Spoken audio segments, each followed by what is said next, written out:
Hello साथियों, जय हिंद, वंदे मातरम। आप सभी का स्वागत है फिर से समाधान स्टडी में। और साथियों, आप सभी के लिए फिर से जो है 50+ क्वेश्चन आज के इस सेशन में आपको करवाऊंगा। और लगातार हम आप सभी साथियों को मैम के द्वारा, मेरे द्वारा काफ़ी सारा बेहतर कंटेंट रेगुलर प्रोवाइड किया जा रहा है। और आप इस कंटेंट का लाभ जैसे कि ले पा रहे हैं, जैसे कि काफ़ी बच्चे जो है PDF के लिए बोलते हैं, तो हम PDF समाधान स्टडी के टेलीग्राम ग्रुप पर अपलोड कर देते हैं। आप लोग जाकर वहाँ से आसानी से देख सकते हैं। तो चलिएगा साथियों, अब ज़्यादा टाइम नहीं लगाते हुए आज के सेशन को स्टार्ट करता हूँ। और आपको क्या करना है, क्वेश्चन को देखना है। और क्वेश्चन का लेवल यही रहेगा, जितने भी मैं मिक्स क्वेश्चन करवा रहा हूँ ये आपके लिए बहुत जो है बेनिफिट आपको प्रोवाइड करेंगे। तो चलिए आइए आज के सेशन स्टार्ट करते हैं। बोला गया पहला क्वेश्चन से कि भोजन में प्रोटीन की कमी से क्या होता है। ठीक है, इससे कौन सा रोग होता है। आज रोग से रिलेटेड काफ़ी क्वेश्चन आपको देखने को मिलने वाले हैं। ठीक है, तो क्यू स्कोर होगा, एक अमरेसमेंट होगा, रिकेट्स होगा या उपयुक्त सभी होगा। तो आप सभी के लिए जो आंसर होगा वो होगा ऑप्शन नंबर ए। ठीक है, ऑप्शन नंबर ए इस क्वेश्चन का राइट आंसर है। और आपको नीचे कमेंट बॉक्स में कमेंट्स करना है कि आपने कितने मार्क्स को अचीव किया। जितने भी हम 50+ क्वेश्चन करवाएंगे उसमें से आपको कमेंट्स करना है कि आपने कितने जो है साथियों क्वेश्चन सही किया है। आइए जरा आगे नेक्स्ट क्वेश्चन की बात करते हैं। बोला गया कि ऊर्जा का सबसे सस्ता स्रोत क्या है। ऊर्जा का सबसे सस्ता स्रोत कौन सा है। तो विटामिन है, प्रोटीन है, वसा है या फिर कार्बोहाइड्रेट है। ठीक है, तो ध्यान रखना, ऊर्जा का सबसे सस्ता अगर स्रोत की बात करें तो कार्बोहाइड्रेट है। ठीक है, ऑप्शन नंबर डी के साथ हम जाएंगे। अगर आपने ऑप्शन नंबर डी लगाया है तो जाहिर सी बात है कि आपका राइट आंसर क्या होगा, कार्बोहाइड्रेट होगा। आगे चलकर बात करते हैं कि भारतीय जो है भोजन में किस पोषक तत्व की अधिकता होती है। विटामिन होगा, कार्बोहाइड्रेट होगा, प्रोटीन होगा, वसा होगा। आप सभी को पता है कि जब जो है काफ़ी पोषक तत्व होते हैं, जिसमें जैसे कि जो है पालक लाएंगे उसमें आयरन की मात्रा होती है। ठीक है, तो यहाँ पर जो क्वेश्चन बोला गया था कि अधिकतम में कितना होता है, तो इसमें भी जो आपका राइट आंसर निकल के आएगा वो कार्बोहाइड्रेट ही आएगा। ठीक है, क्या आएगा सर इसका राइट आंसर, कार्बोहाइड्रेट ही इस क्वेश्चन का राइट आंसर निकल के आएगा। आगे आते हैं, और ये क्वेश्चन साथियों आप किसी भी स्टेट से आ रहे हैं और आपने महिला बाल विकास सुपरवाइज़र कोई भी एग्ज़ाम दे रहे ANM की, उनके लिए बहुत इंपॉर्टेंट क्वेश्चन है। यहाँ क्वेश्चन बोला गया है कि अधिक पौष्टिक भोजन की आवश्यकता किन परिस्थितियों में होती है। गर्भवती स्त्रियों को, कठोर श्रम करने वाले को, वृद्धि कर रहे बच्चों को या उपयुक्त सभी को होगा। तो आपका जो राइट आंसर निकल के आएगा वो सभी को होगा। और क्वेश्चन जब एग्ज़ाम में आप लोग पढ़ते हैं ना, तो आपको क्वेश्चनों को 2 बार पढ़ना है, क्योंकि नहीं इस बार दे देता है। निम्नलिखित में से मानव के लिए उपयोगी पोषक तत्व कौन सा होगा। जल है, लोहा है, वसा है। तो जाहिर सी बात है साथियों कि हमें पोषक तत्व जो है, हमें साथियों मिनरल्स भी चाहिए, हमें साथियों वाटर भी चाहिए, हमें फैट भी चाहिए, प्रोटीन्स भी चाहिए। तो उपरोक्त सभी इस क्वेश्चन का राइट आंसर निकल के आएगा। ठीक है, तो ऑप्शन नंबर डी आपने चूज़ किया, बिल्कुल सही है। आगे आते हैं, नेक्स्ट क्वेश्चन की मैं बात करूंगा। इसमें बोला गया है कि एक वयस्क को प्रतिदिन कितने ग्राम प्रोटीन की आवश्यकता होती है। जो है 50, 60, 80 या फिर 100, क्या हो सकता है। तो एक वयस्क जो है उसको प्रतिदिन प्रोटीन की अगर मैं बात करूं तो कितना ग्राम साथियों, 60 ग्राम। कितना होगा, 60 ग्राम इज राइट आंसर। तो ऑप्शन नंबर बी के साथ हम जाना चाहेंगे और डेफिनेटली सही होगा। भला एक वयस्क के लिए आवश्यक वसा है। एक वयस्क के लिए, एक वयस्क जो व्यक्ति होता है उसके लिए कितने जो है वसा की आवश्यकता होती है, कितने जो है फैट की आवश्यकता होती है। 20 ग्राम, 40 ग्राम, 50 ग्राम। तो आपको जो राइट आंसर होगा साथियों 20। कितना होगा साथियों, 20 ग्राम इस क्वेश्चन का सही आंसर होगा। नेक्स्ट क्वेश्चन की मैं बात करूंगा। बोला है कि शैशवावस्था में सर्वाधिक आवश्यक होता है प्रोटीन, वसा, कार्बोहाइड्रेट या उपयुक्त सभी। तो आपको ध्यान रखना है, देखिए बाल्यावस्था, शैशवावस्था, प्रौढ़ावस्था। ठीक है, तो ये सारी अवस्थाएं होती है और इससे रिलेटेड क्वेश्चन मैंने आपको करवा भी रखा है। आपका जो राइट आंसर निकल के आएगा प्रोटीन। कितने साथी है जो प्रोटीन लगा रहे हैं। तो जिन्होंने भी ऑप्शन नंबर ए चूज़ किया है वो बिल्कुल सही आंसर होगा। आगे बोला गया है कि स्वस्थ सुपोषित माताओं के शिशुओं का वजन कितना होता है। 3.5 ग्राम, 2.5 ग्राम या फिर 4.5 ग्राम या 2 ग्राम। ओके, तो आपका जो राइट आंसर होने वाला है 3.5 gram. Option number A is a right answer. चलिए आगे बढ़ते हैं। नेक्स्ट क्वेश्चन क्या है देख लेते हैं। बोला है कि गर्भस्थ शिशु का हृदय अपरा द्वारा प्रति मिनट कितना रुधिर पंप करता है। ठीक है, इसमें बोला गया है कि जो आपका हार्ट है जो है वो कितना ब्लड पंप करता है। तो देखिए जो है 580 मिलीलीटर, 640 मिलीलीटर, 500 मिलीलीटर या 520 मिलीलीटर। तो आपका जो राइट आंसर निकल के आएगा 500 मिलीलीटर। ऑप्शन नंबर क्या होगा, सी इसका सही आंसर निकल के आएगा। और ये साथियों जो चीज़ें आपको करवा रहा हूँ ना, ये बहुत इंपॉर्टेंट है, रिवाइज करिएगा। पीडीएफ आपको टेलीग्राम पर मिलेगा। एक वयस्क को प्रतिदिन लगभग कितने कैल्शियम की आवश्यकता होती है। पहला है 40 से लेकर 50 या फिर 120 से लेकर 180, अगर बात करते हैं 400 से लेकर 500 या फिर 480 से लेकर 780। तो आपका जो राइट आंसर होगा 400 से लेकर 500। साथियों हम जितना कम टाइम में जितना बेहतर और जितना ज़्यादा आपको कंटेंट देंगे आपके लिए उपयोगी होगा।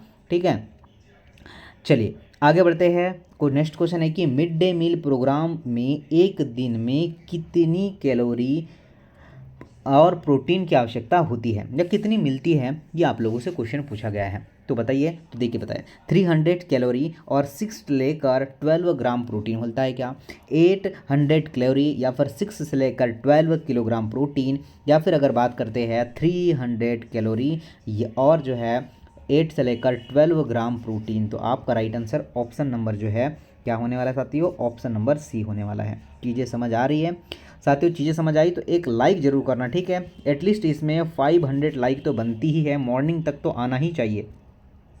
आगे देखिए नेक्स्ट बोला है कि स्वस्थ जो है शिक्षा की आवश्यकता में नहीं है, स्वास्थ्य जो शिक्षा होती है उसके लिए आवश्यक नहीं है। बोध है या फिर आपका मानसिक स्वास्थ्य है, क्रिया अपनाना या फिर आपका अभिप्रेरण होगा। क्या आंसर निकल जाएगा, तो मानसिक स्वास्थ्य है। ऑप्शन नंबर बी अगर आप सभी साथियों का आ रहा है तो बिल्कुल बेहतर है और बिल्कुल सही आंसर होगा। बोला गया है कि गर्भावस्था के दौरान प्रतिदिन कैल्शियम की कितनी मात्रा लेना आवश्यक होगा, 1 से लेकर 1.5 ग्राम, 2.5 या फिर होगा आपका जो है 3 या फिर 1। तो 1 ग्राम इस क्वेश्चन का सही आंसर होगा। ठीक है, तो आपका जो राइट आंसर होगा वो ऑप्शन नंबर डी हो जाएगा। नेक्स्ट क्वेश्चन है कि गर्भावस्था के दौरान प्रतिदिन कितने ग्राम प्रोटीन लेना चाहिए, 90, 70, 20 या फिर 80। तो सर आपका जो राइट आंसर निकल के आएगा वो 80 आ जाएगा। ठीक है, अगर 18 आपने लगाया है बिल्कुल सही है। गर्भावस्था के दौरान प्रतिदिन आयरन की कितनी मात्रा आवश्यक होती है, आयरन की कितनी मात्रा आपको मिलना चाहिए, 38 मिलीग्राम होगा, 24 मिलीग्राम होगा, 12 मिलीग्राम होगा, 48 मिलीग्राम होगा। आप सभी लोग बता सकते हैं। तो आपका जो राइट आंसर निकल के आएगा वो आ जाएगा ऑप्शन नंबर ए। ठीक है, ऑप्शन नंबर ए के साथ हम जाएंगे तो बिल्कुल सही है। नेक्स्ट क्वेश्चन है कि गर्भावस्था के दौरान स्तनों में परिवर्तन के लिए कौन सा हार्मोन जिम्मेदार होता है। किसकी बात कर रहे हैं, जो मादाओं के स्तन होते हैं उसके लिए जो है साथियों कौन सा जिम्मेदार हार्मोन्स है, ये क्वेश्चन आप लोगों से बोला गया है। तो पहला ऑप्शन सुनिएगा, पहला होगा प्रोजेस्टेरोन हार्मोन, सेकेंड है आपका जो है ओवरियन हार्मोन्स, फिर आपका गोनेटोट्रोपिक हार्मोन्स, या फिर इनमें से कोई भी नहीं होगा। तो आप सभी को पता है कि इसके लिए जो जिम्मेदार हार्मोन्स होगा वो होगा आपका प्रोजेस्टेरोन हार्मोन्स। कौन सा होगा, option number A is the right answer. क्या आप सभी ने ऑप्शन नंबर ए चूज़ किया है, जिन जिन साथियों ने ऑप्शन नंबर ए को लगाया है टिक, तो बिल्कुल सही आंसर होगा। नीचे कमेंट बॉक्स में आपके मार्क्स जरूर बताइएगा जिससे हमें पता चल सके। साथियों काफ़ी बच्चे होंगे जिनसे रीजनिंग नहीं बन पा रही होगी और मैथ्स नहीं बन पा रही, तो कल मैं आपके लिए मॉर्निंग में या फिर इवनिंग में एक मैथ्स का और एक रीजनिंग का सेशन लाऊंगा कि और ज़्यादा टफ चीज़ें नहीं आएगी आप लोगों को। ठीक है, तो इजी टू मॉडरेट ही आएगी, सिंपल क्वेश्चन आएंगे, क्योंकि साथियों जो है काफ़ी डिफिकल्ट क्वेश्चन नहीं पूछा जाएगा आप लोगों को। देखिए गर्भावस्था के आरंभ में 20 सप्ताह के दौरान गर्भवती स्त्री का वजन औसतन कितना बढ़ जाता है, 3.8 किलोग्राम, 4.2 या फिर बात करते हैं 2.5 तो किलोग्राम। बिल्कुल साथियों आपका जो राइट आंसर निकल के आएगा वो जिन्होंने सी लगाया है और डेफिनेटली सही होगा। बोला गया है कि निम्न में से गर्भावस्था के अनुमानित चिन्ह का लक्षण है, कितना और क्या लक्षण है बताइए हमें। पहला होगा आपका स्तनों में परिवर्तन, गर्भ की जो आपका हलचल, या फिर आपका एमेनोरिया, या फिर उपयुक्त सभी निकल के आएगा।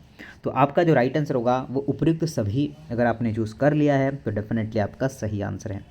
चलिए आगे बढ़ता हूँ, नेक्स्ट क्वेश्चन की बात करते हैं। आपसे नेक्स्ट क्वेश्चन क्या बोला है इस पर हम लोग विशेष चर्चा कर लेते हैं। बोला गया है कि नवजात में अतिसार होने का कारण क्या है। तो पहला ऑप्शन है आपका सेप्सिस, बिल्कुल सही है यह। आंत्र में संरचनात्मक अनियमितता, ये भी इस क्वेश्चन का सही आंसर, मतलब जो है आपका जो राइट आंसर होगा both, both is the right answer. Okay, next question देख लेते हैं क्या है। नेक्स्ट क्वेश्चन है कि पूर्ण गर्भावस्था के दौरान स्त्री के वजन में लगभग कितने % वृद्धि होती है। तो 15 kg, 12, 18, 20। तो आपका जो राइट आंसर होगा 12 kg। कितना भाई साहब, 12 ग्राम। 12 ग्राम इस क्वेश्चन का सही आंसर होगा। बोला है कि प्रसव के पूर्ण होने पर गर्भावस्था का वजन कितना होता है। प्रसव के पूर्ण होने से गर्भावस्था का वजन कितना होता है।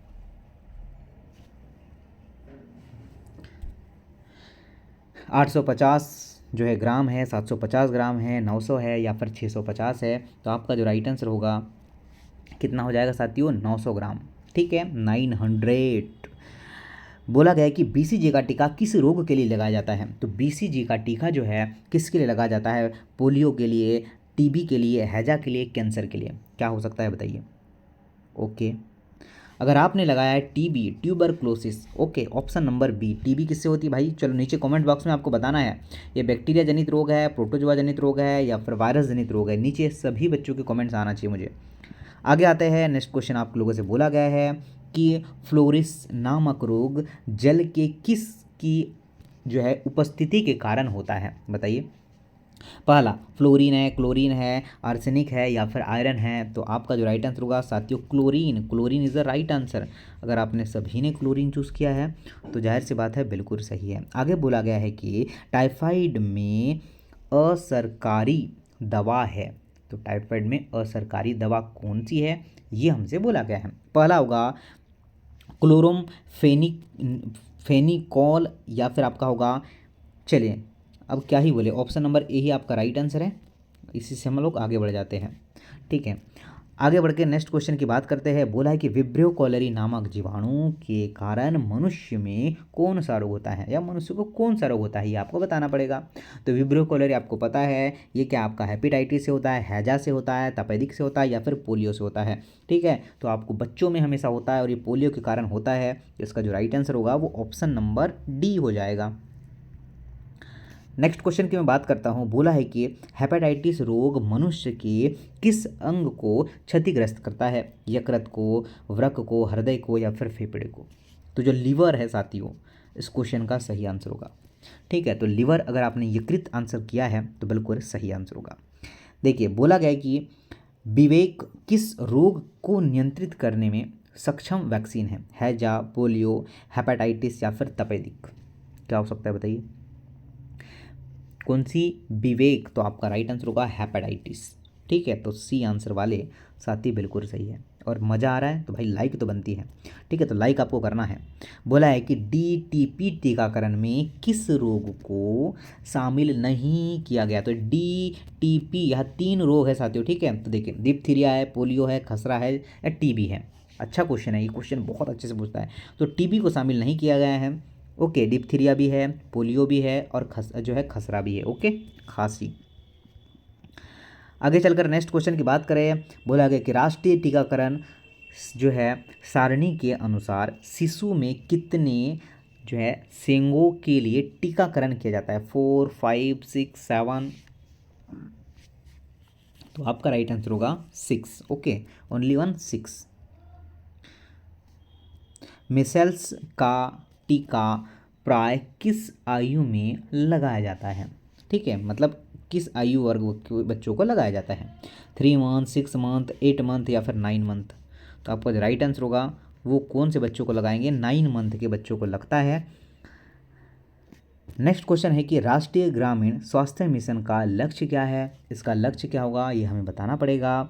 कि शिशु मृत्यु दर को कम करना है, संक्रामक और असंक्रामक बीमारियों पर नियंत्रण करना है, जो है प्रतिशत टीकाकरण को प्राप्त करना है, उपयुक्त सभी। तो जी हाँ, आपका जो राइट आंसर होगा उपयुक्त सभी हो जाएगा। नेक्स्ट क्वेश्चन की बात करूंगा। बोला गया कि निम्न में से वह स्वैच्छिक स्वास्थ्य अभिकरण जो कि महिलाओं की स्थिति सुधारने का कार्य करता है।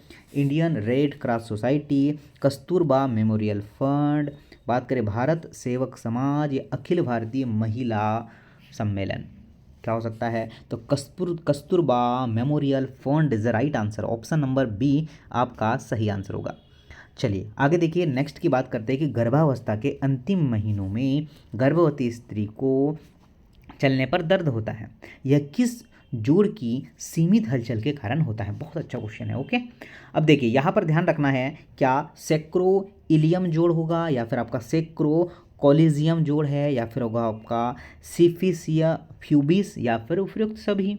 तो नहीं सर जी, एक ही राइट आंसर है जो आपका ऑप्शन नंबर सी में दिया है, सिम्फिसिस जो है इस क्वेश्चन का सही आंसर होगा। मातृत्व बाल स्वास्थ्य सेवा का उद्देश्य है माता और बालकों को विशेष स्वास्थ्य सेवा उपलब्ध कराना, माँ व बालकों के स्वास्थ्य और पोषण स्थिति को क्या है उन्नत करना, प्रत्येक गर्भवती माँ और स्वस्थ शिशु का जन्म सुनिश्चित करना। क्या हो सकता है साथियों, बहुत अच्छा क्वेश्चन है। जी आपको पता है, आप तो डी लगाएंगे, तो बिल्कुल डी ही आपका राइट आंसर होगा। बोला है कि ग्राम स्वास्थ्य योजना का उद्देश्य होता है, ग्राम स्वास्थ्य योजना का उद्देश्य क्या है। तो पहला है शिशु मृत्यु दर और जो है मातृ मृत्यु दर को कम करना, जन्म एवं मृत्यु पंजीकरण को बढ़ावा देना, छोटी उम्र में होने वाली शादियों को रोकना या फिर उपयुक्त सभी आपका सही आंसर होगा। तो साथियों फिर से इस क्वेश्चन का राइट आंसर क्या होगा, ऑप्शन नंबर डी हो जाएगा। राष्ट्रीय परिवार कल्याण कार्यक्रम का मुख्य लक्ष्य क्या है, आप सभी लोग बता सकते हैं। जो है जनसंख्या का नियंत्रण करना, लोगों के जीवन की गुणवत्ता को सुधार करना, लोगों तक उपयुक्त चिकित्सा सुविधा पहुँचाना। जी हाँ साथियों, राष्ट्रीय परिवार कल्याण जो साथियों कार्यक्रम है लोगों तक उचित सुविधा प्रदान करना, ये इस क्वेश्चन का सही आंसर होगा। उसी प्रकार से नेक्स्ट क्वेश्चन आपके है कि व्यावसायिक स्वास्थ्य सेवा का मुख्य उद्देश्य क्या है। तो शारीरिक रूप से स्वस्थ रखना या फिर आपका अत्यधिक रूप से जो है स्वस्थ रहना, उसके बाद जो मानसिक रूप से या फिर सभी तरीके से। तो सर जाहिर सी बात है साथियों, डी आंसर लगाएंगे, उपयुक्त सभी हमारा सही आंसर हो जाएगा। बोला है कि निम्नलिखित में से परिवार स्वास्थ्य सेवाओं का जो है भाग नहीं है, परिवार नियोजन, पोषण या फिर आपका स्वस्थ शिक्षा या अनुसंधान। क्या आंसर लगाएंगे सर, तो हम लगाएंगे अनुसंधान, option number D right answer होगा। उसी प्रकार माँ के दूध में कितनी वसा पाई जाती है, आप लोग बता सकते हैं क्या कि माँ के दूध में कितनी वसा पाई जाती है। 4 से लेकर 6.5 ग्राम, 3.5 से लेकर 4 ग्राम। जी हाँ साथियों, 3.5 से लेकर 4 ग्राम। आशा करता हूँ साथियों आज का सेशन आपको बहुत पसंद आएगा और आप लोग शेयर करेंगे ज़रूर से। सभी माताएं बहनें इस वीडियो को ज़रूर शेयर करना, ताकि साथियों आप तो एटलीस्ट पढ़ रहे हैं पर आपके साथ और 2 लोग और आप एक बच्चे को भी शेयर करें ना, तो साथियों उनको भी इसका बेनिफिट हो और वो भी एग्ज़ाम में अच्छे मार्क्स लेकर आए। देखिए, कुपोषण से बचाव हेतु आवश्यक उपाय है। तो माँ को पोषण संबंधी शिक्षा, स्तनपान को प्रोत्साहन देना, माँ की जो है समुचित प्रसव पूर्व देखभाल या उपयुक्त सभी होगा। तो आपका जो राइट आंसर होगा वो साथियों उपयुक्त सभी होने वाला है। बोला है कि निम्न में से अंड किसका अच्छा स्रोत है। ठीक है, तो देखिए अनिवार्य अमीनो अम्ल का, अनिवार्य वसी अम्ल का या फिर विटामिन का या फिर खनिज तत्वों का। और कोशिश यही रहती है हमारी कि आपको जितना हो सके साथियों उतना बेहतर, उतना अधिक कंटेंट हम प्रोवाइड करें। तो आपका जो राइट आंसर होगा साथियों ऑप्शन नंबर बी हो जाएगा। निम्नलिखित में से कौन सा संक्रमण जल के द्वारा उत्पन्न होता है। हेपेटाइटिस डी होगा, हेपेटाइटिस होगा, हेपेटाइटिस ई होगा या हेपेटाइटिस बी होगा। क्या निकल के आएगा बताइए मुझे। तो आपका hepatitis A is right answer, जो ऑप्शन नंबर बी में आपको नजर आ रहा है। बोला है कि निम्नलिखित में से किस शिशु के हाइपोग्लाइसीमिया होने की संभावना अधिक होती है? अपरिपक्व और LBW जो है RH हीमोलाइटिक शिशु, हेपेटाइटिस ग्रस्त शिशु या एनीमिया ग्रस्त शिशु? बोलिए जरा क्या होगा? तो एनीमिया ग्रस्त शिशु ऑप्शन नंबर डी वाले साथी बिल्कुल सही हो गया। चलिए अब बच्चे कुछ और क्वेश्चन हैं उसको भी कर लेते हैं और फिर इस सेशन को समाप्त करते हैं। निम्नलिखित में से कौन सा दूध संचारित नहीं है? हैजा, या फिर बात करते टिटेनिस, एंथ्रेक्स, या फिर आपका डिप्थीरिया होगा। तो जो आपका राइट आंसर होगा वो होगा ये टिटेनिस होगा। ठीक है, यहाँ टाइपिंग मिस्टेक है, तो ऑप्शन नंबर बी होगा। शिशुओं में दस्त होने का निम्नलिखित में से कौन सा कारण नहीं है बोला गया है? तो ये नहीं है ना, आप बहुत अच्छे से पढ़ना है आप लोगों को, क्योंकि यही आपको जो है साथियों आपके मार्क्स आपको कटवा देगा। बैक्टीरियल और जो है वायरस संक्रमण, वसा और प्रोटीन को अधिक मात्रा में जो है लेना, एलर्जी या उपरोक्त सभी हो सकता है। तो वसा प्रोटीन की जो है अधिक मात्रा लेना इसका सही आंसर हो जाएगा। टीबी की जो है प्राथमिक रोकथाम में शामिल है जो है डॉट्स होगा, BCG वैक्स होगा, MDT या उपयुक्त सभी निकल के आएगा। ठीक है, तो आपका जो है राइट आंसर क्या हो सकता है साथियों? आपका BCG वैक्सीन इस क्वेश्चन का सही आंसर होगा। चलिए जाते जाते क्वेश्चन आपके लिए होमवर्क दे रहा हूँ और इसे आप लोग जरूर से कमेंट बॉक्स में बताइएगा। क्वेश्चन बोला गया है कि निम्नलिखित में से कौन सी वायरस से होने वाला संक्रमण बीमारी नहीं है बोला गया है। ठीक है, यहाँ पर भी ध्यान रखिएगा, पोलियो, खसरा, टिटेनिस या फिर एड्स। ठीक है, तो यहाँ पर 3 ऐसी बीमारियाँ हैं जो वायरस से होती है, एक नहीं होती है, उसका ही नाम आपको बताना है। सेशन कैसा लगा ये भी मुझे बताइएगा साथियों, और अपने साथियों के साथ भी शेयर किया करें ताकि सबको इसका बेनिफिट हो सके। तो चलिएगा, मिलता हूँ नेक्स्ट सेशन में, कल आपसे फिर मुलाकात होगी। जय हिंद, वंदे मातरम।